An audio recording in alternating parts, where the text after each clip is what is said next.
was being deployed against the American people and our president. The thing that they were investigating the Trump campaign for is what they themselves were doing. Not just the Democratic Party and their operatives, but also the FBI. The entire time this was going on, they thought this was going to be what sunk the Donald Trump presidency. And they were just looking for the golden goose, and they still haven't found it. You don't have to support Trump to be terrified by what's happening. Amanda Milius saw it firsthand. She's a former State Department official in the Trump administration. She's one of the people behind this documentary, and we're happy to have her on tonight. Amanda, thanks so much for coming on. So, thanks for having me. You worked there. You saw this. This is the definition of undermining democracy. You made this documentary, I presume, because you saw it, correct? Yeah, I mean, for two reasons. I saw it on a smaller level and observed it through people that I knew in the administration on a larger level. And the other reason was because Russiagate is something that I think the people who pulled it off on us wish us to forget.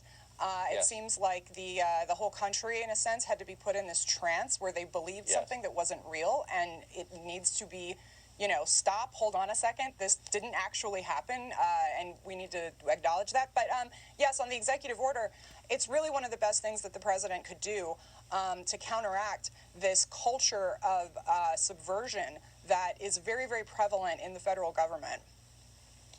It's always the big crimes that go unpunished. So after spending all the time that you did making this film, were you more convinced or less convinced that Russiagate, the hoax about Russian interference, hurt the country? Like, what effect did it have on the country, do you think?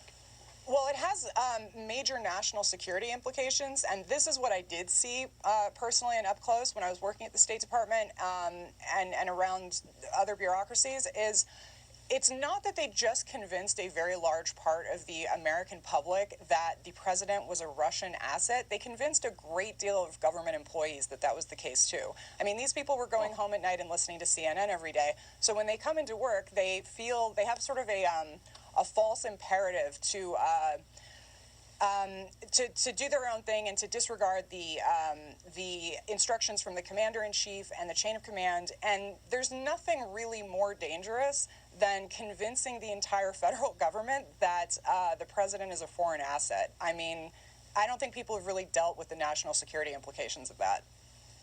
And convincing that Russia's the greatest threat we face, which it is demonstrably not, of course. And do you think, very quickly, do you think they really believe that? I mean, it wasn't fake. They believed it. I don't know what these people believe. All I know is that they got just as much information as Devin Nunes did, who was willing to go out and say that there is no Russian collusion, there's no evidence of that. And even on your show, I remember watching it when Adam Schiff would come out of those briefings and sit here and say he had evidence of Russian collusion. All I know is what they say on the media, and I know that they were lying. And I think that it's time the whole country knew that. And to hold some people accountable for the big crimes, and this is one of the biggest crimes. Amanda Milius, I'm glad you came on tonight, and congratulations on this great film. Thank you. Thank you.